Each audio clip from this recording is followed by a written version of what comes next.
Buen día, hermanos, bienvenidos nuevamente a Ministerio Palmoni. El día de hoy vamos a continuar con nuestra serie El Rey del Norte y Rey del Sur. En esta ocasión vamos a estudiar Daniel capítulo 11, los versículos 29 al 31. En nuestro estudio pasado habíamos visto los versículos del 25 al 28. Este vendrá a ser nuestro sexto estudio, así que antes de comenzar, como tenemos por costumbre, vamos a elevar una oración. Padre Celestial, te damos gracias en este día, Señor, por la oportunidad que nos das de abrir tu palabra nuevamente. Sabemos que los tiempos son difíciles, Señor, en los que nos encontramos, y queremos pedir, Padre, de tu sabiduría, de tu entendimiento, Señor, de tu saber, para poder comprender estos pasajes que hemos de estudiar. Acompáñanos, Señor, envía a tus ángeles con cada uno de mis hermanos que va a ver este video. Y sobre todo, unge mis labios, Señor, para que puedan hablar palabras rectas, Señor, palabras que vengan de ti. Pedimos estas cosas no en nuestros méritos, en el nombre santo de nuestro Señor Jesucristo. Amén. Bueno, como tenemos por costumbre, también el hecho de que cada vez que estamos comenzando con nuestros estudios, pues hacer como una especie de repaso de lo que estuvimos viendo en nuestro quinto estudio, para estar recordando un poco más estos temas y sobre todo ir siguiendo ese hilo de la profecía.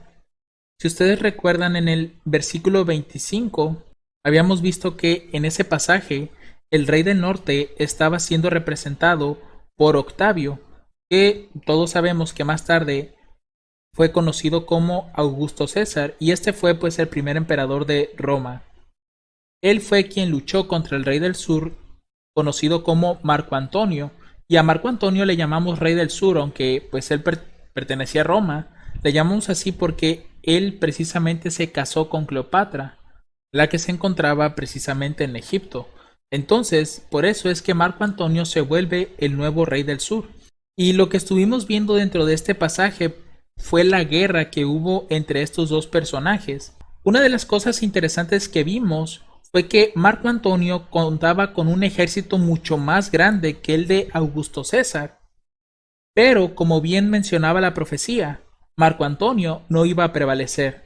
A pesar de que contaba con ese gran ejército, no pudo mantenerse.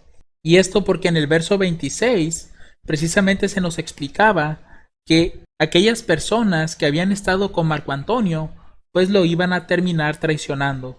Y eso fue lo que pasó. Si ustedes recuerdan, dentro de esa historia, vimos cómo Marco Antonio, al ver que Cleopatra estaba huyendo, él se fue tras de ella. Y sus soldados, al ver que pues sus líderes estaban huyendo, pues ellos terminaron cediendo y se pasaron al bando de Augusto César. Ahora, en el verso 27, nosotros vimos que en ese pasaje se hablaba de que ambos estarían en una mesa, pero iban a pensar el mal el uno contra el otro, es decir, buscaban la forma de destruirse o la forma de tratar de quedarse con Roma. Pero como bien mencionaba la profecía, solamente uno de ellos era el que iba a prevalecer, y en este caso pues le tocaba al rey del norte. Finalmente, en el verso 28, lo que estuvimos viendo ahí fueron dos victorias o dos entradas del rey del norte a su fortaleza, que en este caso es Roma. Y la primera entrada tuvo que ser cuando él entró a Egipto en el año 31, es decir, se refiere a, en este caso, Augusto César. Y la segunda entrada fue cuando hizo la guerra contra Jerusalén en el año 70, y fue cuando la sitió y terminó destruyendo el muro y el templo y a muchas personas, a muchos judíos. Entonces, ya esta segunda entrada ya no era pues Augusto César, porque pues ya había pasado mucho tiempo de eso, sino que ahora le había tocado a Tito. Y esto nos dejó como lección precisamente que nosotros no debemos de hacer alianzas con aquellos que no son de nuestra fe, porque termina pasando lo que sucedió aquí. Es decir, Roma hizo una alianza con Israel. Ya habíamos visto eso, que fue en el año 158 a.C., pero que años más tarde, en el 63, con Pompeyo, pues Judea terminó siendo provincia romana, y en el año 70 terminó siendo destruida. Entonces, estas cosas son las que nos están enseñando estos pasajes.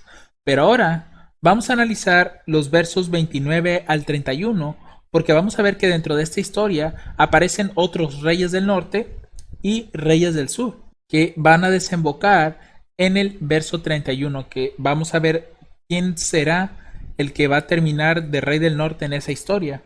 Ahora, el verso 29 nos dice lo siguiente: al tiempo señalado volverá y vendrá hacia el sur, mas no será la postrera venida como la primera. Esa palabra tiempo señalado nosotros ya la hemos visto a lo largo de esta serie y hemos identificado que el tiempo señalado es el tiempo designado que Dios le dio precisamente a Roma imperial de poder hacer sus conquistas. Recordemos un pasaje anterior, Daniel capítulo 11 verso 24. Aquí se nos dice lo siguiente: estando la provincia en paz y en abundancia, entrará y hará lo que no hicieron sus padres, ni los padres de sus padres. Presa y despojos y riquezas repartirá a sus soldados, y contra las fortalezas formará sus designios, y esto por tiempo. O en otras versiones dice, y esto por un tiempo. Esta frase se refiere a que por un tiempo profético, Roma iba a formar sus designios contra las fortalezas. Es decir, que durante esos 360 años, Roma iba a poder hacer conquista tras conquista. Iba a estar imparable prácticamente, tal y como lo describen muchos pasajes. Y este periodo de 360 años es el que nosotros encontramos que inició en el año 31, que fue la batalla de Accio. Fue cuando Octavio sometió a Egipto y la volvió en provincia romana, y abarcó hasta el año 330, cuando Constantino el Grande terminó trasladando la capital de Roma a Constantinopla. Eso fue lo que provocó que la postrera venida del rey del norte ya no fuera como la primera, es decir, conquista tras conquista. Aquí fue donde encontramos la primera división que tuvo Roma, provocada pues por uno de sus emperadores.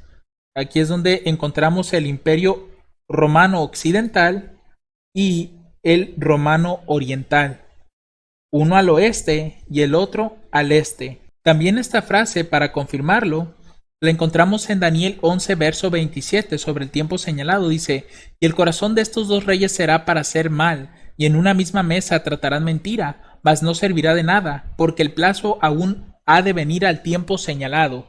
Ese plazo que sigue mencionando ese pasaje se sigue refiriendo a estos 360 años, pues todavía no llegaba ese tiempo señalado en el cual Roma iba a empezar a debilitarse, y eso fue en una fecha posterior al 330. Quiere decir que este evento que se está mencionando aquí en Daniel 11:29 está del 330 en adelante, porque el 330 es el tiempo señalado por Dios en el cual Roma pues iba a ser a su voluntad. Iba a estar haciendo conquista tras conquista, pero llegando el tiempo señalado ya iba a empezar a perder. Ahora vamos a analizar la postrera venida, y lo vamos a hacer precisamente haciendo un recuento de aquellas cosas, de aquellas batallas que tuvo Roma y cómo salió victorioso en cada una de ellas. Por ejemplo, tenemos que esto está basado únicamente en Daniel 11, ¿eh? De igual forma puede ser que si ustedes investigan un poco de historia en relación a las fechas del año 31 hasta el 330, muy posiblemente vamos a encontrar otras conquistas que empezaron a hacer los romanos. Aquí, por ejemplo, recordemos que en el año 65 a.C. fue la conquista sobre los seleucidas. En el 63, la conquista de la Tierra Gloriosa. En el 31 a.C. fue la conquista de Egipto. También vimos un pasaje donde se hablaba de que el rey del norte iba a mirar hacia las costas, y estas pues fueron las conquistas de Julio César. Después, en el año 70, que es el pasaje que estudiamos en nuestro estudio anterior, fue nuevamente la conquista y destrucción, vamos a llamarla así, de la Tierra Gloriosa, nuevamente de Jerusalén. Y coloqué aquí entre otras porque evidentemente estas no creo que hayan sido las únicas conquistas que haya realizado Roma. Durante el tiempo señalado iban a ser victorias tras victorias, o por lo menos de todas las batallas que pudo haber tenido en ese lapso de tiempo, la mayoría las iba a estar ganando. Porque recordemos cómo la Biblia, en especial Daniel 11, se refiere a Roma. Por ejemplo, en los pasajes del 16 al 18 dice, y hará su voluntad y no habrá quien se pueda parar delante de él. la cual será consumida en su poder, para venir con el poder de todo su reino. Volverá pues su rostro a las islas y tomará muchas. Noten cómo estas características que encontramos del 16 al 18, que fue cuando comienza a aparecer Roma en la profecía, vemos cómo él iba a hacer cuanto quisiera y no iba a haber nadie que pudiera pararse delante de él. Evidentemente esto nos muestra que las conquistas que iba a estar realizando, o más bien las batallas que iba a estar realizando Roma, pues las iba a estar ganando, porque no iba a haber nadie que pudiera pararse delante de él. Versos 22 al 25 dice: con los brazos de inundación serán inundados delante de él y serán quebrantados, y aún también el príncipe del pacto. Y él hará engaño y subirá y saldrá vencedor con poca gente, y riquezas repartirá a sus soldados, y contra las fortalezas formará sus designios. Verso 25: y despertará sus fuerzas y su corazón contra el rey del sur con grande ejército. Nuevamente estas características en las que nosotros encontramos que Roma era demasiado fuerte, que nadie podía pararse delante de él. Verso 28, que es el pasaje del estudio anterior. Dice: se volverá a su tierra con grande riqueza y su corazón será contra el pacto santo. Actuará pues contra éste y se volverá a su tierra. Con esto nosotros podemos confirmar evidentemente que Roma o la primera venida de Roma, como dice este pasaje, pero en relación a la postrera, las primeras venidas de Roma a estos lugares fueron de conquista. Nadie pudo pararse delante de Roma y hacerle frente. Roma siempre estaba saliendo vencedor. Pero en el verso 29 es aquí donde encontramos que la postrera venida de Roma ya no va a ser como la primera. Quiere decir que algo va a cambiar. Ahora, ¿qué es lo que ocasiona la debilidad del rey del norte? ¿Por qué razón su postrera venida no va a ser como la primera? Hace un momento les había comentado que Constantino, en el año 330, dividió a Roma en la parte occidental, que es esto que está en rojo, y la parte oriental, que es esto que está en morado. Eso fue en el 330 y ahí comenzó el problema, porque hubo esa división. Y Cristo en cierta ocasión dijo, ¿no?, que un reino dividido pues no puede mantenerse. Y en este caso pues sucedió eso. Constantino se va a vivir a Constantinopla y deja la capital, deja a Roma, deja la fortaleza y se va a otra. Podríamos verlo de esa manera. Pero ¿será esta la única división que ocurrió? Si nosotros vamos a la historia, vamos a ver que años más tarde, a la muerte de Constantino, Roma nuevamente vuelve a ser dividida, pero en esta ocasión en tres partes, entre sus tres hijos, en Constantino II, Constancio y Constante. Esta división muy posiblemente comenzó en el mes de mayo del año 337, es decir, 37 años después de que Constantino dividió a Roma en dos partes. A Constantino II le tocó esta parte naranja, a Constante le tocó esta parte de color verde y a Constancio II le tocó esta parte que está en color como azul cielo. Ahora, esta parte que está como tipo blanco era de Dalmacio, pero Dalmacio fue asesinado. Entonces su territorio quedó dividido entre Constante y Constancio, es decir, entre el reino de color verde y azul como celeste. Pero esta no fue la única división tampoco, porque años más tarde, en el 476, quedó dividido Roma occidental en 10 partes más, que es lo que conocemos como las 10 tribus bárbaras: los suevos, los visigodos, vándalos, érulos, alamanes, francos, anglosajones, etc. Todo esto, mis hermanos, fue provocando que Roma se debilitara. Y si ustedes notan esto, hermanos, todo eso sucedió después del tiempo señalado, después del año 330, cuando comenzó la primera división en dos partes.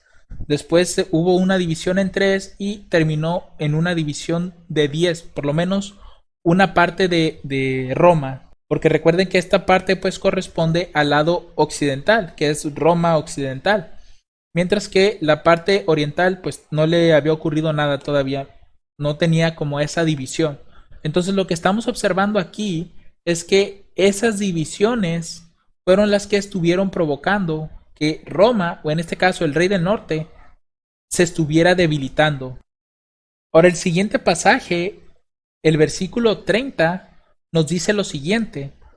Dice, porque vendrán contra él naves de Quitim, y él se contristará y volverá y se enojará contra el pacto santo, y actuará contra éste. Volverá pues y se entenderá con los que abandonan el santo pacto. Aquí lo primero que tenemos que hacer es preguntarnos, ¿qué son las naves de Quitim? ¿Por qué razón se están mencionando en este pasaje? ¿Qué tienen que ver con la profecía? Porque a lo que vemos en relación al versículo 29, recuerden lo que mencionaba el pasaje, que la postrer venida, o más bien al tiempo señalado, el rey del norte, ¿qué es lo que iba a hacer? Iba a ir hacia el rey del sur, pero la postrera venida no va a ser como la primera. Quiere decir que el rey del norte iba a luchar contra el rey del sur, pero no iba a poder contra él. Quiere decir que estas naves de Quitim pareciera indicarnos que provienen del sur. Pero veamos qué dice la escritura. Recuerden lo que hemos estado estudiando dentro de la serie de las reglas de Miller, que para poder comprender un pasaje necesitamos rastrear las palabras o los símbolos por toda la Biblia.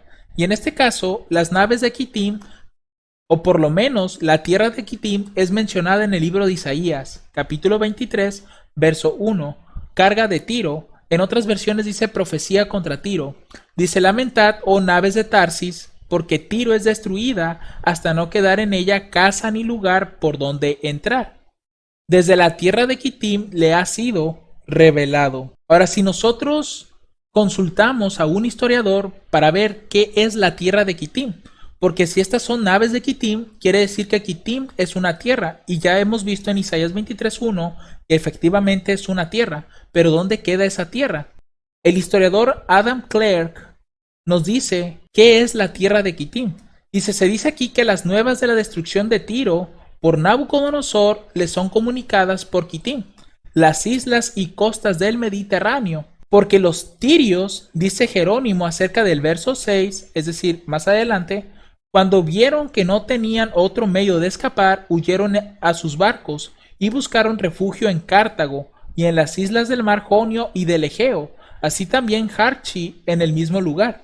Quito asigna la misma localidad a Quitim, a saber las costas y las islas del Mediterráneo, y el testimonio de Jerónimo nos lleva a una ciudad definida y célebre de aquella región, a saber, Cartago. Quiere decir que la tierra de Quitim es Cartago. Por lo tanto, esas naves que provienen de Quitim tienen que venir de Cartago.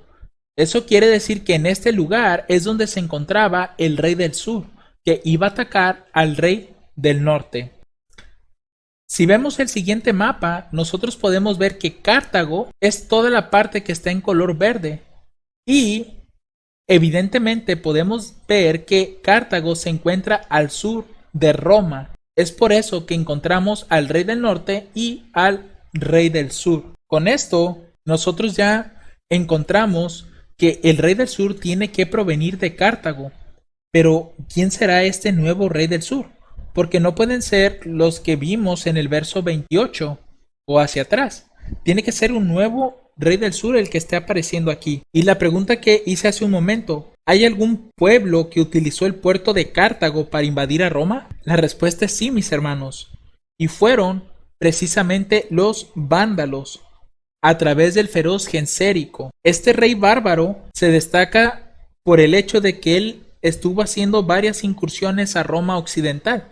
Recuerden que Roma occidental es esta parte de aquí. Y todas esas incursiones pues las estuvo haciendo desde el sur, desde Cartago. De acuerdo a los historiadores, Cartago fue conquistada por Gensérico en el año 439 y evidentemente es una fecha que queda después del 330, que es la fecha cuando Constantino dividió a Roma. Pero también nosotros podemos encontrar que es una fecha que se encuentra después de que los hijos de Constantino también dividieran nuevamente a Roma.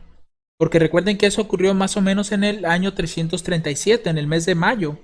Entonces, este 439, pues todavía está más adelante de eso. Así que Gensérico conquista este lugar y de este sitio es de donde envía las naves, por eso es que dice aquí, porque vendrán contra él naves de Quitim, y la única forma de llegar a Roma era precisamente a través de barcos, porque el rodear todo esto, mis hermanos, para poder llegar a Roma, no era algo viable. Y todavía aquí pareciera ser que tenían que cruzar una especie, no sé si sea algún río, pero tenían que de todas maneras cruzar. Entonces era algo bastante difícil, por eso es que lo mejor era ir en barco a realizar esas incursiones. Este Gensérico, hermanos, si ustedes quisieran profundizar un poco más sobre él, pues él está ilustrando en las profecías de Apocalipsis 8 a la segunda trompeta. Entonces, si ustedes quieren investigar un poco más, pues pueden estudiar la segunda trompeta para entender un poco más sobre la vida de Gensérico y qué tantas cosas hizo. Y de hecho, no sé si ustedes recuerdan, pero en Apocalipsis 8, cuando es mencionada la segunda trompeta, siempre está hablando de una tercera parte. No sé si recuerdan eso en relación a las trompetas. Siempre se menciona una tercera parte y es precisamente que se mencionan terceras partes porque Roma fue dividido precisamente en tres partes, que fueron los hijos de Constantino. Ahora, la carrera de Gensérico duró más o menos 49 años, desde el 428 hasta el 477. Entonces, evidentemente, esto ocurre después del tiempo señalado, como es lo que vimos en el verso 29, después del año 330. Así que esta frase que se menciona aquí, que él se contristará y volverá y se enojará contra el pacto santo, no es que se refiera a Gensérico, o sea, no se refiere al rey del sur, se está refiriendo al rey del norte, porque recuerden que el verso 29 nos está diciendo que el rey del norte vendrá contra el rey del sur, pero su postrera venida no será como la primera. Entonces el rey del norte es el que se va a contristar y va a volver y se va a enojar contra el pacto santo. ¿Para cuándo ocurrió todo esto? Si nosotros vamos a la historia, vamos a encontrar que Gensérico era un hombre bastante temido por muchos, ya que tenía mucho dominio sobre los mares, y estos reyes del norte, y digo varios porque fueron dos los que se enfrentaron contra Gensérico, no al mismo tiempo, pero sí estaban como presentes ahí. Gensérico, como les mencionaba, hizo varias incursiones y él se enfrentó primeramente a Mayoriano, que aquí extraje algo de información respecto a él. Dice que después de rechazar un ataque vándalo sobre Campania en el 458, preparó una gran fuerza integrada principalmente por tribus germánicas para invadir África, que visitó previamente disfrazado.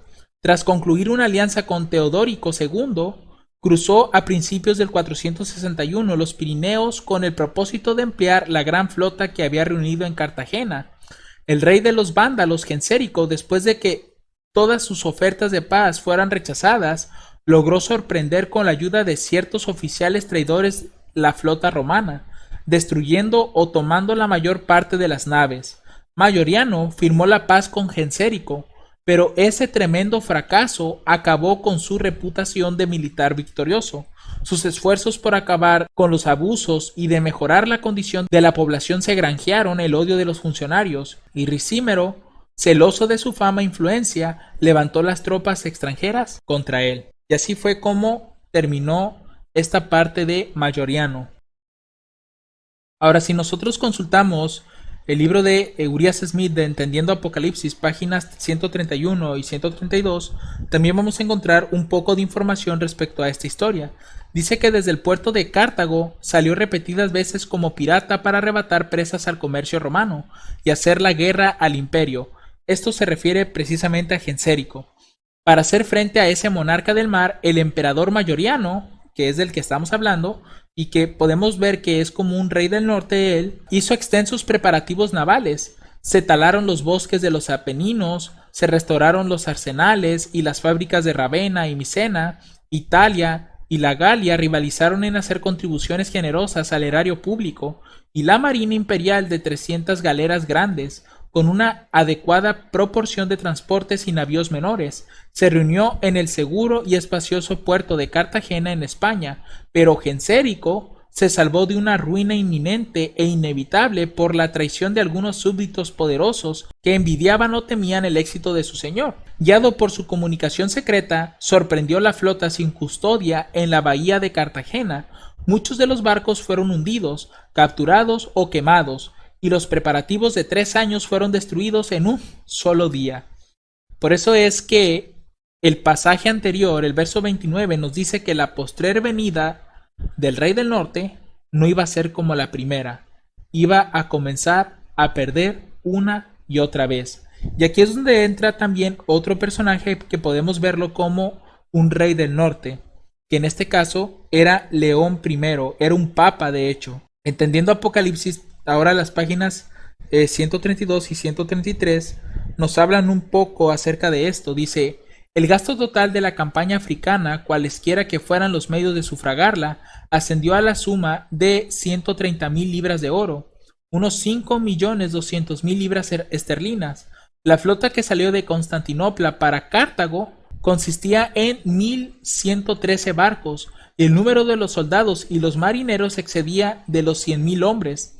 El ejército de Heraclio y la flota de Marcelino se unieron o secundaron al lugarteniente imperial. El viento favoreció los designios de Gensérico, hizo tripular sus mayores barcos de guerra por los más valientes de los moros y vándalos, y arrastraron tras sí muchas barcazas llenas de material combustible. En la oscuridad de la noche, estos navíos destructores fueron impelidos contra la flota de los romanos, que no estaban en guardia ni sospechaban nada, pero se dieron cuenta al instante del peligro. Su orden cerrado facilitó el progreso del fuego, que se comunicaba con violencia rápida e irresistible, y el ruido del viento y el crepitar de las llamas, los gritos disonantes de los soldados y marineros, que no podían ni ordenar ni obedecer, acrecentaban el horror del tumulto nocturno. Mientras trabajaban para desenredarse de los brulotes y salvar por lo menos parte de la flota, las galeras de Gensérico los atacaron con valor templado y disciplinado, y muchos de los romanos que escaparon a la furia de las llamas fueron muertos o capturados por los vándalos victoriosos. Después del fracaso de esa gran expedición, Gensérico volvió a ser el tirano del mar. Las costas de Italia, Grecia y Asia volvieron a estar expuestas a su venganza y avaricia. Trípoli y Cerdeña volvieron a obedecerle. Añadió Cilicia al número de sus provincias, y antes de morir, en la plenitud de sus años y de la gloria, contempló la extinción final del imperio de Occidente. Prácticamente a él le tocó ver todo ese desenlace. Ahora, el historiador Próspero, él nos cuenta que cuando los vándalos llegaron a Roma, a la ciudad de Roma, este papa que les comento, León I, le imploró a Gensérico hasta convencerlo de que no destruyera la ciudad y que no hiciera tanta violencia a los habitantes. Gensérico pues aceptó esta petición, y los romanos, dice aquí, solo se quedaron mirando cómo los vándalos estaban saqueando su ciudad eterna. Se dice y se acepta que Gensérico en esa ocasión extrajo muchas riquezas de Roma. Entonces, evidentemente, estas naves de Quitín pues fueron las naves de Gensérico, y este rey del norte que se iba a contristar, pues tuvieron que ser primeramente Mayoriano y posteriormente el Papa León I. Ahora, el pasaje, vimos que él se iba a contristar, pero cuando volviera se iba a enojar contra el Pacto Santo. Y no solo esto, sino que además iba a actuar contra este. Volverá pues y se entenderá con los que abandonan el santo pacto. Esta parte la vamos a analizar más adelante. Ahorita en lo que me quiero enfocar es precisamente en cuál es el pacto santo, porque esa frase o pacto santo ya la hemos estudiado aquí en Daniel 11, y precisamente lo vimos en el verso 28. Dice: y se volverá a su tierra con grande riqueza, y su corazón será contra el pacto santo. Actuará pues contra este, y se volverá a su tierra. Es algo interesante esta parte, porque aquí el rey del norte, cuando se vuelve contra el pacto santo, no es porque perdió una batalla. Ya la había ganado. Recuerden que esta primera parte nos habla de la conquista de Egipto. Pero a pesar de eso, el rey del norte se vuelve contra el pacto santo. Que esto ya, no sé si ustedes recuerdan, pero lo asociamos al año 70, con la destrucción de Jerusalén. Y en esta historia del verso 30, ahora es al revés. En este caso, el rey del norte ahora salió perdiendo, y el rey del sur se llevó muchas riquezas de Roma. Y esto hizo que el rey del norte se contristara y se volviera contra el pacto santo. Y aquí la pregunta que nosotros debemos de responder es, ¿cuál es este pacto santo en este pasaje? Porque en el verso 28 era Jerusalén, pero esa destrucción de Jerusalén prácticamente ya la dejó fuera de la profecía.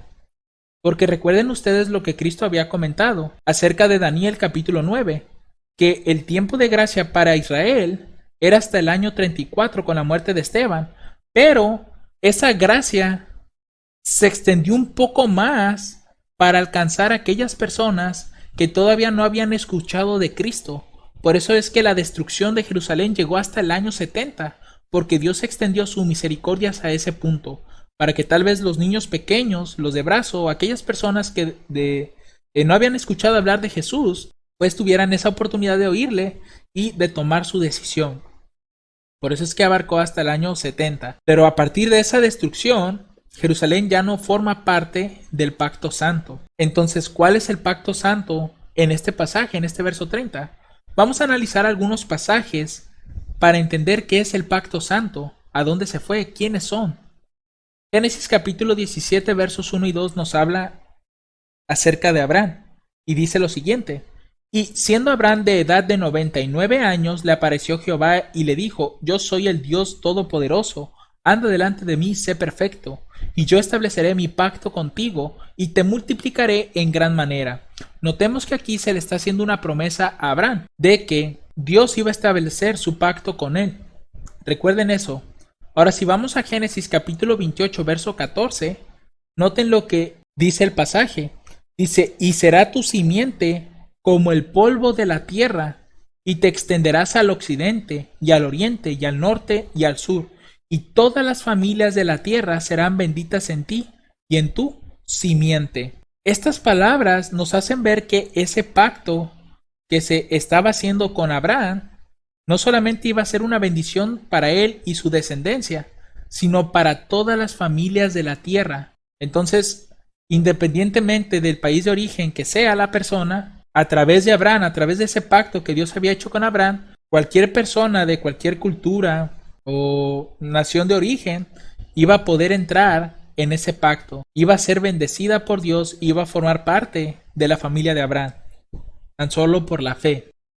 Ahora, Daniel 9:27 es aquí donde nosotros encontramos esa confirmación del pacto, porque hasta los días de Cristo, ese pacto podría verse como que únicamente el pueblo de Dios, los judíos, lo habían mantenido solamente entre ellos. Recuerden que Dios le había dado la orden de que toda esa luz que Dios había entregado a través de sus profetas, pues también fuera compartida con el mundo, pero el pueblo pues no hizo eso. Quiso retener la luz solamente para ellos. Entonces en el verso 27 nosotros encontramos esta confirmación del pacto. Dice: y por una semana confirmará el pacto con muchos.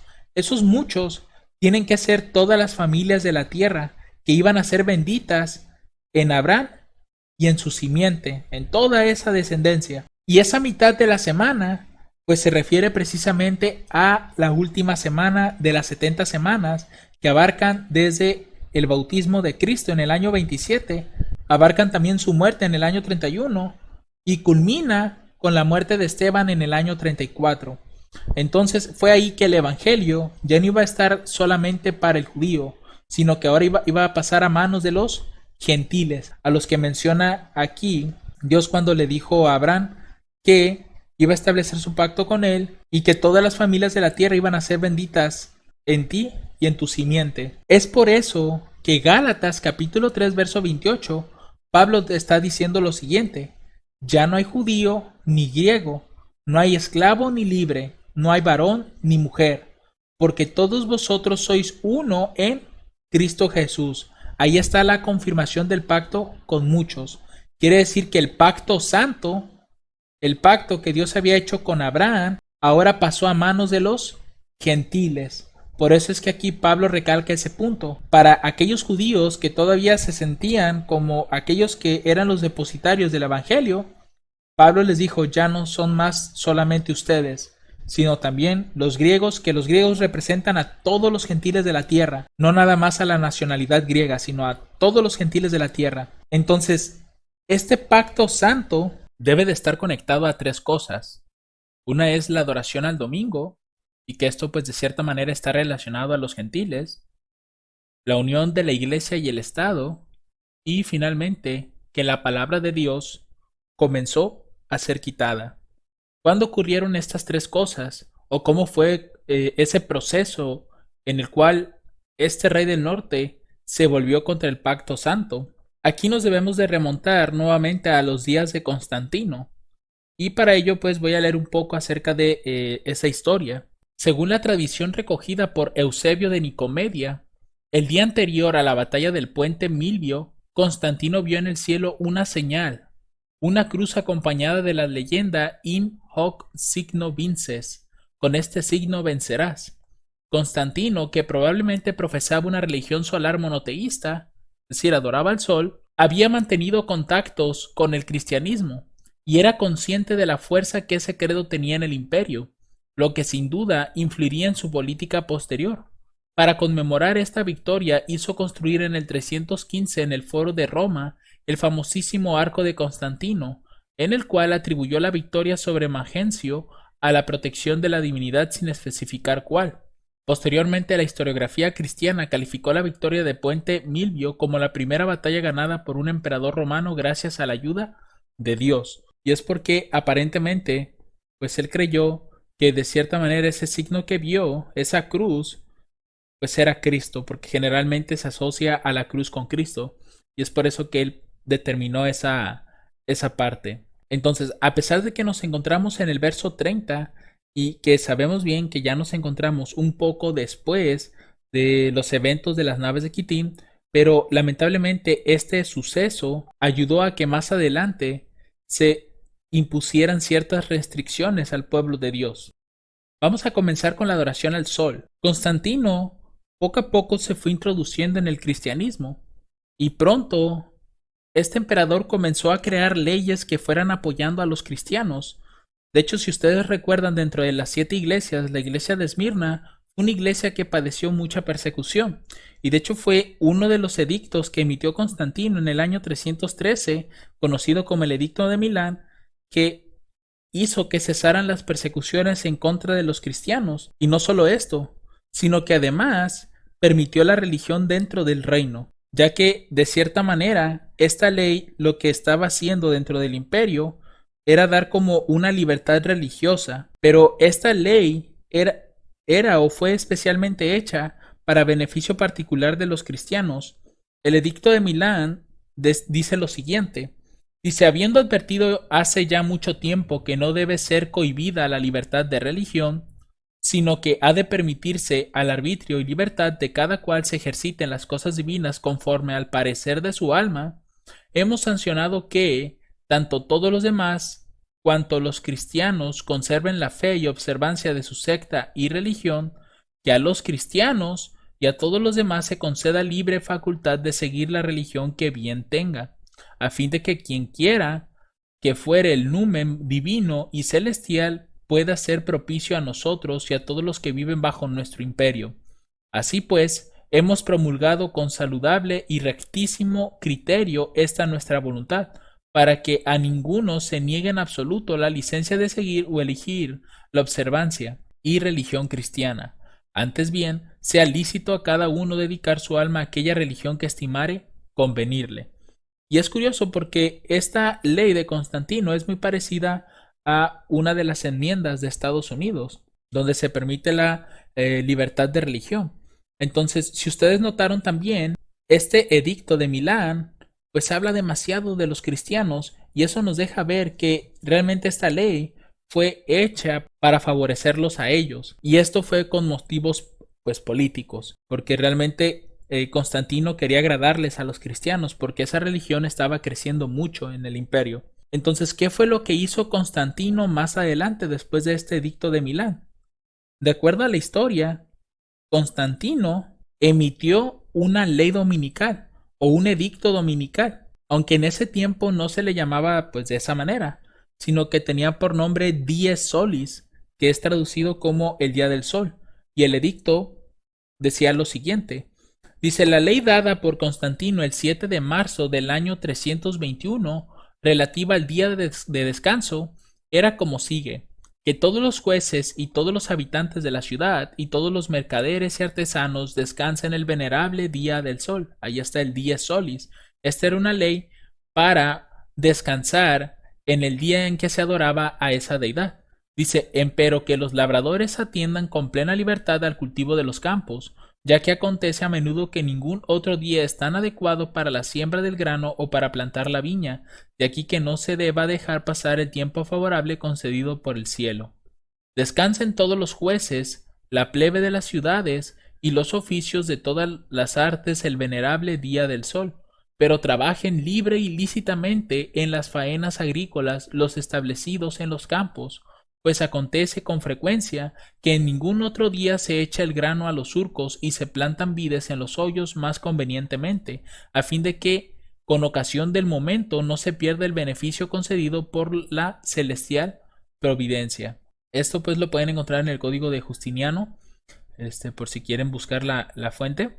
Ahora en la parte de abajo, porque estos son pues las referencias de donde podemos encontrar toda esta información, dice el Diccionario Enciclopédico Hispanoamericano acerca del domingo. Dice que el emperador Constantino en el año 321 fue el primero que ordenó una rigurosa observancia del domingo, prohibiendo toda clase de negocios jurídicos, ocupaciones y trabajos. Únicamente se permitía a los labradores que trabajaran los domingos en faenas agrícolas, si el tiempo era favorable. Una ley posterior del año 425 prohibió la celebración de toda clase de representaciones teatrales.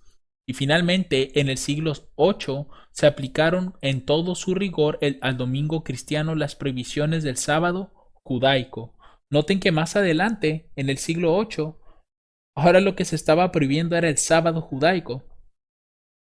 Prácticamente, la ley que Constantino había hecho, el Edicto de Milán, para permitir la religión que a cualquier persona pues le parezca obedecer, pues terminó mal, porque estamos viendo que no se estaba respetando esa ley, sino que ahora se le estaba prohibiendo precisamente a los judíos guardar ese día.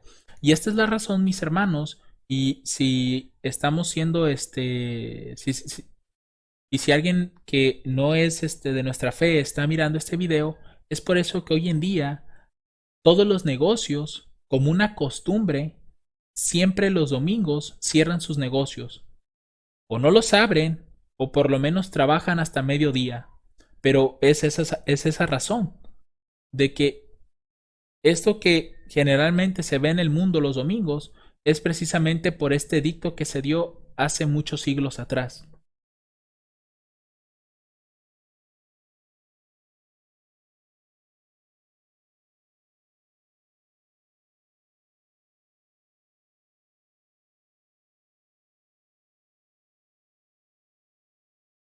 Y esto pues terminó alcanzándonos.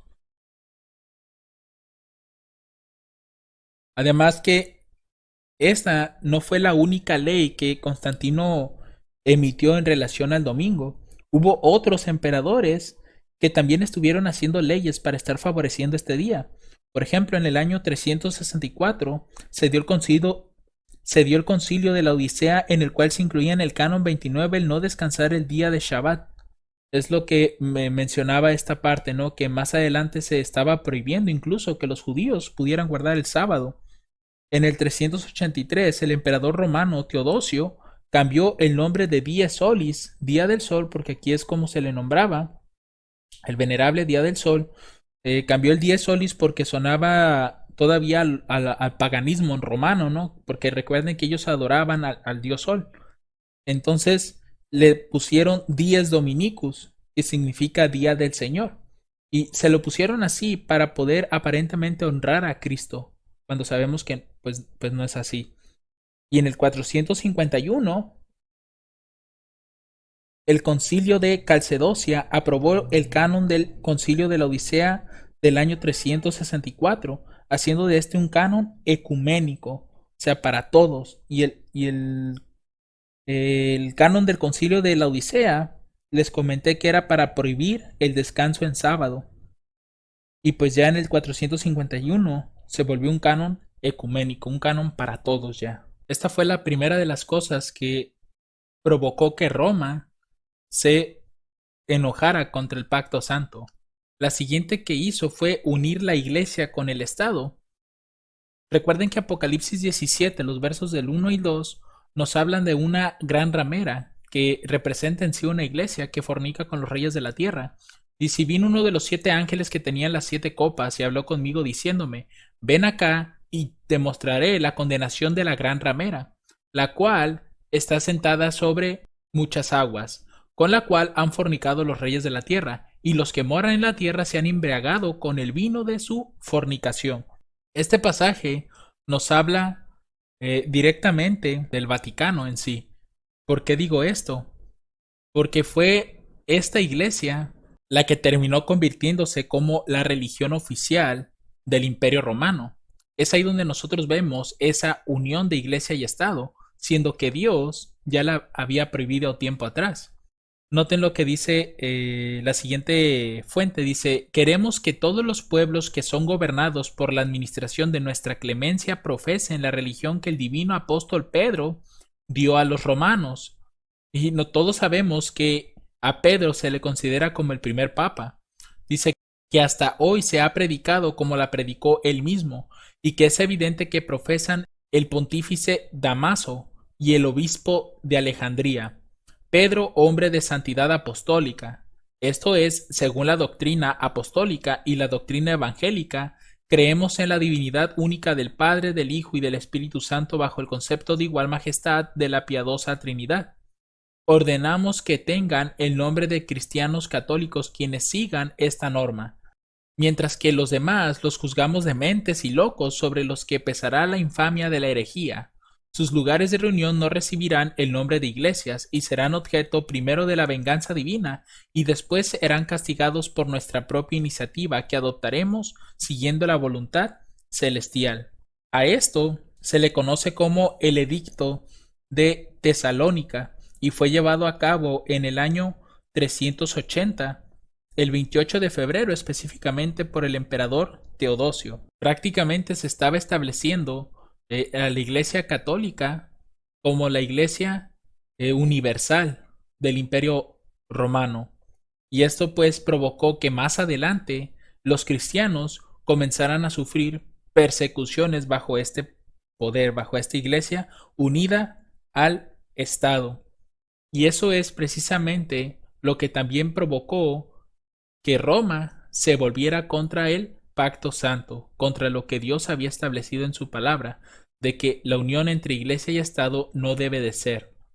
Finalmente, el tercer punto, y que no está en sí tan relacionado a Constantino, sin embargo, nosotros podemos ver que ocurrió bajo precisamente esta unión de iglesia y Estado. Vamos a ver nosotros que en la historia, la Biblia no fue un libro muy querido. De hecho, llegó un punto en el que fue prohibida y más adelante se empezó a castigar, ya sea con tortura o con pena de muerte, si alguien era sorprendido teniendo este libro. Esto, como les comentaba, no fue en los días de Constantino, sino que fue en los días de Justiniano, que más adelante vamos a hablar un poco sobre él. Lo que nosotros debemos de conocer respecto a esto es que el papado terminó prohibiendo la lectura de la Biblia y se la quitó al pueblo y dejó a la Biblia en una lengua muerta, que es el latín, porque dentro de las iglesias o las misas, siempre que se leía la Biblia, se estaba leyendo en latín, una lengua que el pueblo pues no entendía para nada. Y como también les comentaba hace un momento, esta prohibición no era algo de paz, sino que era algo que iba a ser castigado con tortura, prisión o la misma muerte. Entonces, de acuerdo a la Iglesia romana, ellos eran los únicos que tenían la potestad para poder interpretar la Biblia. Y el pueblo pues no podía hacerlo. Ahora, ¿en qué momento la Biblia comenzó a estar en el idioma del pueblo? Pues esto comenzó a partir de la era de la Reforma, es decir, a partir de Martín Lutero. De hecho, la Biblia de Lutero fue una de las primeras Biblias que salieron en el lenguaje del pueblo, en este caso pues era el alemán. Dice, la Biblia de Lutero es una traducción del Antiguo Testamento de la lengua hebrea y aramea antiguas y el Nuevo Testamento de la lengua griega, helenístico, a la lengua bajo alemán y moderno. Esta traducción de la Biblia fue hecha por Martín Lutero en colaboración con otros teólogos. En septiembre de 1522 se terminó una primera edición del Nuevo Testamento. A partir del 534 se disponía de una Biblia completa en alemán, a la que Lutero siguió mejorando a lo largo de su vida. En 1545 hubo las últimas correcciones de la Biblia de la propia mano de Lutero. Entonces, estas primeras versiones fueron realmente sancionadas por la Iglesia romana. No querían que existiera. Otro caso fue el de Juan Wycliffe o John Wycliffe. También fue una de las primeras personas en realizar una traducción de la Biblia del latín conocida como la Vulgata, directamente a una lengua vernácula, en este caso al inglés, en el año 1382. Y por esa razón, Wycliffe fue condenado a la hoguera. Esto lo saqué de una página de noticias BBC, pero ustedes en esa página de noticias pueden encontrar al final del artículo la fuente de donde extrajeron esta cita o este comentario. Dice, era inevitable que esto produjera una reacción violenta en 1391. Estamos hablando casi de la era de John Wycliffe. Dice, antes de que se completara la traducción de la Biblia, se presentó un proyecto de ley ante el Parlamento para prohibir la Biblia en inglés y encarcelar a cualquiera que poseyera una copia. El proyecto de ley no fue aprobado. John de Gaunt se encargó de eso en el Parlamento, pero la Iglesia, esto es la Iglesia romana, reanudó su persecución contra Wycliffe, a pesar de que había muerto hacía 7 años en 1384, es decir, 2 años después de que sacó la primera Biblia de latín al inglés. Dice, sin otras alternativas, lo mejor que podían hacer era quemar sus huesos en 1427. Así fuera solo para asegurarse de que su lugar de descanso no fuera venerado. El arzobispo de Canterbury explicó que Wycliffe había sido ese desgraciado pestilente de condenable memoria.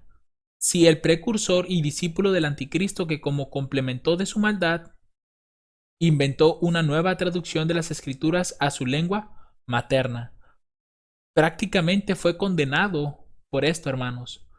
Entonces, la Biblia comenzó a ser prohibida en el pueblo durante todo ese periodo que estuvo gobernando la Iglesia romana, a pesar de que en el 380 se volvió la religión oficial, pero no había agarrado tanto auge como en el 538, que es donde nosotros marcamos el inicio de los 1260 años de poderío papal. Entonces, es evidente ver que el rey del norte, porque el rey del norte se convirtió más adelante en el papado, este rey del norte se volvió en contra del pacto santo y actuará contra este. Es aquí donde vemos que mediante estas tres cosas, la adoración al domingo, la unión de la iglesia de Estado y la prohibición de la Biblia, y sobre todo la persecución de los cristianos, eso fue lo que provocó que se volviera contra el pacto santo. Ahora bien, si continuamos con el mismo verso 30, la última parte de ese versículo nos dice que el rey del norte se iba a entender con los que abandonan el pacto santo. ¿Y quiénes son estos? Uno de ellos es Justiniano, y ya les había comentado en unas diapositivas atrás que precisamente íbamos a hablar de él más adelante. Entonces, ¿qué tiene que ver Justiniano aquí? ¿Por qué es él uno de los que también abandonaron el pacto santo? Esto se debe precisamente a que, si ustedes recuerdan, cuando Constantino divide el reino en dos, es decir, en Roma occidental y en Roma oriental, los del oriente pues no adoraban a Dios realmente, ya habían abandonado el pacto santo, y mucho menos los de occidente. Por eso es que dice aquí que el rey del norte se entenderá también con los que abandonaron el pacto santo, y uno de ellos, como les comentaba, pues era Justiniano. De acuerdo a la historia, en el año 533, Justiniano, un emperador católico romano, decretó que el Papa fuese cabeza de la iglesia y correctora de herejes, con el propósito especial de exterminar la herejía arriana, puesto que la fe arriana estaba en tres tribus que se oponían al papado: los vándalos, ostrogodos y érulos. Y esta fe arriana no reconocía pues al Papa, ni tampoco reconocía la divinidad de Cristo. Entonces, fue por eso que se buscó la manera de extirpar estas tres tribus que no se querían someter al papado. Y si ustedes recuerdan, estas tres tribus pues representan los tres cuernos que se le oponían al cuerno pequeño. Daniel 7:8 dice: mientras yo contemplaba los cuernos, he aquí que otro cuerno pequeño, este es el papado, subía entre ellos, y delante de él fueron arrancados tres cuernos. Estos fueron los érulos, los vándalos y los ostrogodos, de los primeros 10, que representan las 10 tribus bárbaras. Dice: y aquí en este cuerno había ojos como ojos de hombre y una boca que hablaba grandezas. Entonces el papado se entendía perfectamente con los que abandonaron también el santo pacto, y juntos Iglesia y Estado comenzaron a hacer una persecución sobre los cristianos. Ahora pasemos al último versículo de nuestro estudio, versículo 31. Dice: y se levantarán brazos de su parte que contaminarán el santuario de fortaleza y quitarán el continuo sacrificio y pondrán la abominación desoladora. Es en este pasaje cuando vemos el surgimiento completo del papado, porque en los versos anteriores, a pesar de que el papado ya estaba teniendo mucha influencia y ya podríamos considerarlo como un rey del norte, fue en este punto, en el verso 31, que se levanta y se convierte completamente en el rey del norte, que es él el que va a comenzar una era de persecución desde el 538 hasta 1798. Pero ¿cómo logró esto? ¿Cómo logró alzarse sobre ese poder? Para empezar, la primera parte de este pasaje nos dice que se levantarán brazos de su parte. ¿De parte de quién? Pues del rey del norte. Y en otras versiones no dice brazos, en otras versiones dice que se levantarán de su parte tropas que profanarán el santuario y la fortaleza. ¿Y qué representan estas tropas? El primero de ellos, sin duda alguna, tuvo que ser el rey Clodoveo, el rey de los francos. Es el fundador de la dinastía merovingia del 466 al 511. Ese fue el tiempo en el que él vivió. Tras suceder a su padre, Childerico I unificó bajo su mando las tribus germánicas que habían ido cruzando el Rin y estableciéndose en el territorio de la que fuera Galia romana.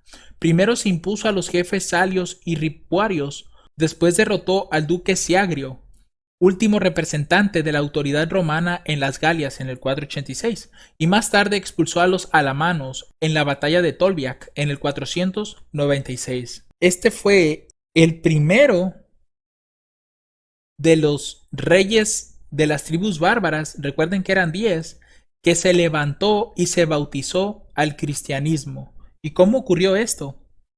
Dice: el obispo de Reims, el futuro San Remigio, buscaba quizás la protección de una autoridad fuerte para su pueblo. Los contactos fueron numerosos entre Clodoveo y el obispo. Este último incita al rey a proteger a los cristianos que habitan en su territorio, gracias a su carisma y quizás en razón de la autoridad que él mismo representaba. Remigio supo hacerse respetar por Clodoveo y le sirvió hasta de consejero. Le incitó notablemente a pedir la mano de la princesa Clotilde, una princesa cristiana de alto linaje, hija del rey de los burgundios.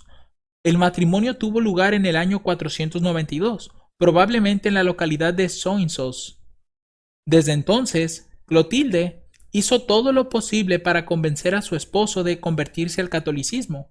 Al principio, Clodoveo fue reticente, dudaba de la existencia de un dios único, porque recuerden que estas tribus bárbaras pues tenían sus propios dioses y posiblemente eran hasta los mismos dioses que profesaba Roma, porque recuerden que Roma también tenía sus propios dioses, y al haber conquistado todas estas tribus en su momento, pues eso implicaba que también ellos dieran a conocer su propia religión y a los dioses que ellos adoraban. Entonces dice aquí que al principio Clodoveo pues se había mostrado reticente. Además, la muerte prematura de su primer hijo, quien habría de ser bautizado cristianamente, no hizo más que agrandar su desconfianza. Por otra parte, si aceptaba convertirse al cristianismo, podría perder el apoyo de su pueblo todavía pagano. Además, debía tener también el apoyo del clero galo-romano, ya que este último tenía una gran influencia sobre la población gala. Entonces, lo que nosotros podemos ver aquí es que Clodoveo comenzó a tener contacto con el catolicismo y más aún su propia esposa le estaba instando a que se bautizara. Y no fue hasta el año 496, en la Navidad, 25 de diciembre, que Clodoveo, junto con otros 3000 soldados, tomaron la decisión de bautizarse. Pues de acuerdo a la historia, en una guerra que Clodoveo iba perdiendo, si no mal recuerdo, era contra el jefe Alamán. Él iba perdiendo esa guerra y no sabiendo a qué otro dios pagano rezarle, la historia cuenta que comenzó a orarle a Cristo y le prometió que si ganaba esa batalla, se convertiría al cristianismo. Y de acuerdo a la misma historia, esto pues pareciera ser una gran coincidencia, ¿no? Mencionan que una flecha terminó hiriendo al jefe alamán y eso provocó que los ejércitos alamanes salieran huyendo.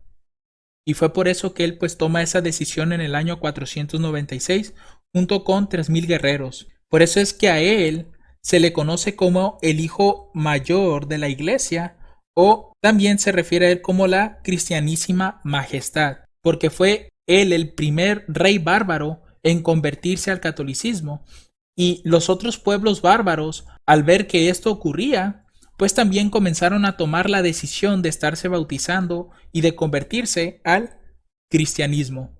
Es aquí donde nosotros pasamos a la siguiente parte del pasaje 31, que nos dice: contaminarán el santuario de fortaleza y quitarán el continuo sacrificio.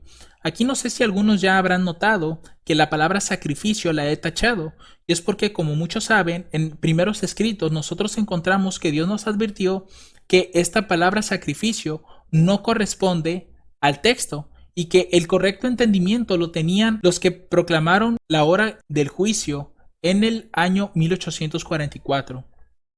No me voy a extender mucho en el concepto de continuo, realmente solamente vamos a ver algunos pequeños pasajes en relación a esto, porque ya estamos trabajando en una serie que voy a dejar el enlace aquí, muy posiblemente les va a aparecer en esta esquina de acá, o bien al final del video colocaré la lista de reproducción para que puedan ir a esa serie y puedan conocer un poco más acerca del continuo.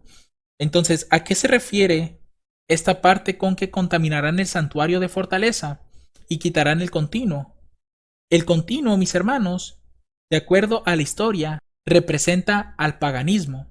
Si ustedes recuerdan, cuando Israel fue conquistada por un pueblo pagano que adoraba a puros dioses falsos. Y a su vez, cuando Babilonia cae, fueron conquistados por los medos y los persas, otro reino pagano con dioses falsos. Lo mismo pasó con Grecia, con Roma imperial, y las 10 tribus bárbaras también tenían dioses paganos. Ahora, este paganismo no comenzó meramente en Babilonia, sino que comenzó desde la primera conquista de Israel. Y no me refiero a Judá, sino más bien a Israel, o también llamado Efraín, en el año 723 a.C.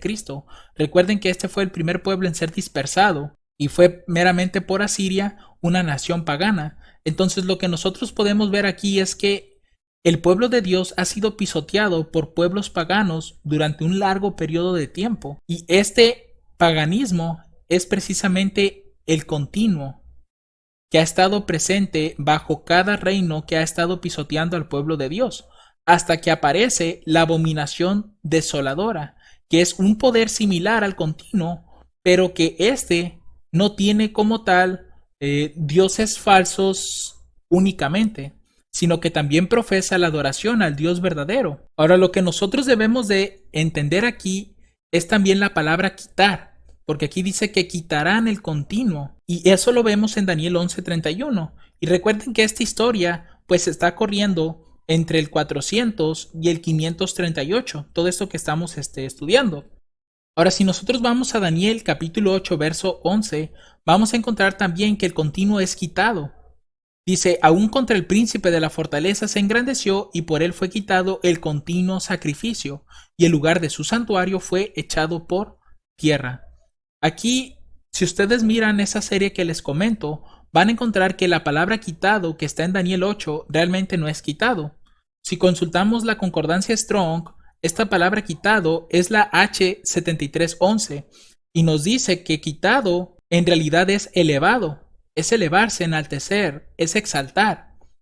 quiere decir que este pasaje, en lugar de decir quitado, tiene que decir que el cuerno pequeño exaltó el continuo y el lugar de su santuario fue echado por tierra.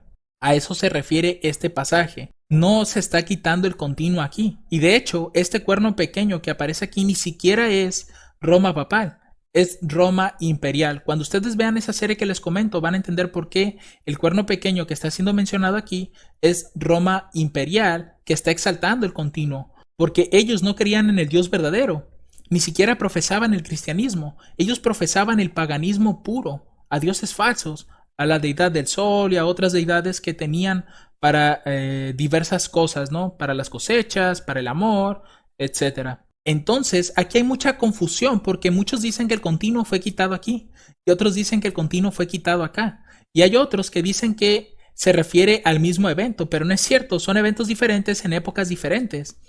Porque aquí el continuo se exalta, pero acá el continuo se está quitando, no se está exaltando específicamente solo eso, sino que se está quitando para que dé lugar a la abominación desoladora porque le está estorbando. Y en este pasaje, en Daniel 11:31, la palabra quitar sí es correcta. De hecho, la concordancia Strong nos dice que esta palabra quitar es la H5493. Si notan, es muy diferente a la que aparece en Daniel 8:11. Esta palabra es surm y significa alejar, privar o quitar. Entonces, realmente el continuo comenzó a ser quitado a partir de Daniel 11:31 y no en Daniel 8:11 como muchos están aseverando. Así que teniendo esto en mente, también quiero comentarles que en el capítulo 12 de Daniel, en el verso 11, también aquí se hace alusión al continuo. Y dice aquí, desde el tiempo que fuere quitado el continuo hasta la abominación desoladora, habrá 1290 días. Quiere decir que esta parte de Daniel 11:31, cuando el continuo es quitado y cuando pase la abominación desoladora, hay un periodo de tiempo que existe y es de 1290 días, que proféticamente hablando serían 1290 años. Y nosotros sabemos evidentemente que el papado, cuando se establece la abominación desoladora, que son ellos, fue en el 538 y para 1798 fueron 1260 años. Eso quiere decir que el continuo fue quitado antes del 538, es decir, 30 años antes. En otras palabras, en el 508 el continuo fue quitado. Y de hecho Pablo también nos muestra que el continuo, que es el paganismo, era el que estaba obstruyendo el camino a la abominación desoladora, al hombre de pecado. Segunda de Tesalonicenses, capítulo 2, versículos del 1 al 7 nos dicen eso. Dice, os rogamos pues, hermanos, en cuanto a la venida de nuestro Señor Jesucristo y nuestra reunión con Él, que no seáis movidos de vuestro pensar, ni seáis conturbados ni por espíritu, ni por palabra, ni por carta como nuestra, como que el día de Cristo está cerca. Nadie os engañe en ninguna manera, porque no vendrá sin que antes venga la apostasía, y se ha revelado el hombre de pecado, el hijo de perdición. Este sabemos que es la abominación desoladora o el papado. Dice, el cual se opone y se exalta contra todo lo que se llama Dios o es adorado, tanto que como Dios se sienta en el templo de Dios haciéndose pasar por Dios. ¿No os acordáis que cuando estaba todavía con vosotros os decía esto? Y ahora vosotros sabéis lo que lo detiene. Noten, hay algo que está deteniendo al hombre de pecado, al hijo de perdición. Y eso es algo que se está oponiendo al papado, para que sea revelado a su tiempo, porque el misterio de iniquidad ya opera. Solo espera hasta que sea quitado de en medio el que ahora lo detiene.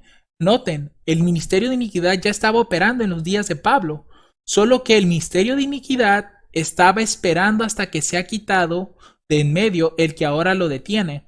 Y es precisamente en Daniel 8:11-31 que se nos muestra que eso que tenía que ser quitado de en medio, el que lo detenía, era el continuo, era el paganismo, que no le permitía al papado ejercer su poder. Por eso es que es necesario que el continuo sea quitado para que después se imponga la abominación desoladora. Entonces, en conclusión, en cuanto a que contaminarán el santuario de fortaleza y quitarán el continuo, el santuario de fortaleza viene siendo Roma. Roma fue contaminada cuando se impuso la religión cristiana dentro de la nación.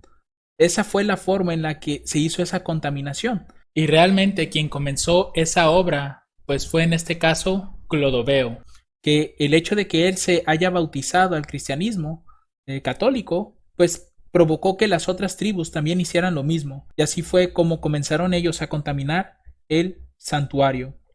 Ahora, la última parte del pasaje nos dice que iba a poner la abominación desoladora. Nosotros sabemos, y de hecho ya lo había estado comentando en diapositivas atrás y en otros estudios, que la abominación desoladora representa al papado, que en Daniel 7:25 se nos dice que él iba a hablar palabras contra el Altísimo y a los santos del Altísimo que afligirá, y pensará en mudar los tiempos y la ley, y entregados serán en su mano hasta un tiempo, tiempos y medio de un tiempo. Este mismo periodo aparece en Apocalipsis 13:5 y se habla del mismo poder. Y le fue dada boca que hablaba grandes cosas y blasfemias, y le fue dada potestad de actuar 42 meses. De hecho, el cuerno pequeño que aparece en Daniel 7 también se menciona que tiene una boca que habla grandes cosas. Entonces es el mismo poder prácticamente. Es la abominación desoladora que actuó por 42 meses, tiempo es la mitad de un tiempo, o como dice Apocalipsis 12:6, que la mujer huyó al desierto, la iglesia de Dios, donde tiene lugar preparado por Dios para que allí la sustente por 1260 días. Es decir, que el pueblo de Dios iba a ser resguardado por Dios en un lugar específico que es el desierto, porque el papado iba a estar gobernando por ese periodo tan grande. De hecho, aquí tenemos un diagrama en relación a esos periodos, y también incluí los 1335 que son mencionados en Daniel 12. Aquí el continuo es quitado en el 508 y 30 años más tarde se levanta la abominación desoladora. Inicia un periodo de 1260 años y culmina en 1798.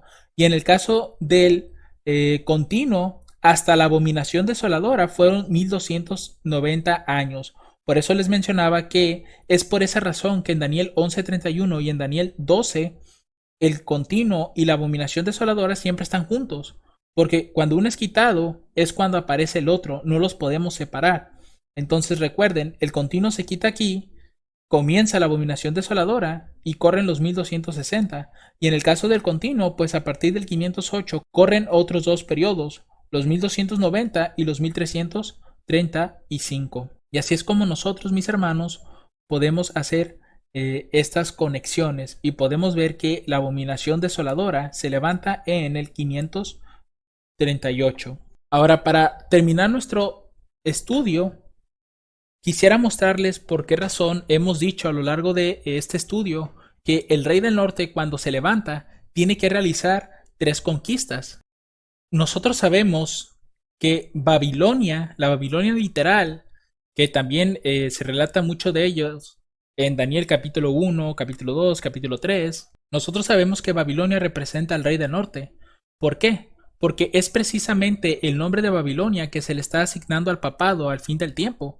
Se le está llamando Babilonia la Grande. Entonces, si el papado en nuestro tiempo es el rey del norte, pues quiere decir que esa misma característica la tenía Babilonia literal. Entonces Babilonia, siendo un rey del norte, hace precisamente 3 conquistas. La primera de ellas fue en el 607 a.C., cuando conquistó a la tierra gloriosa, al Israel literal. La segunda fue en el 606, cuando conquista a Siria. Y la última fue en el 605 a.C., cuando vence a Neco II, rey de Egipto, que es el rey del sur. Entonces, evidentemente nosotros vemos aquí una triple conquista por parte de Babilonia para ascender al poder. Lo mismo vemos con Medo-Persia.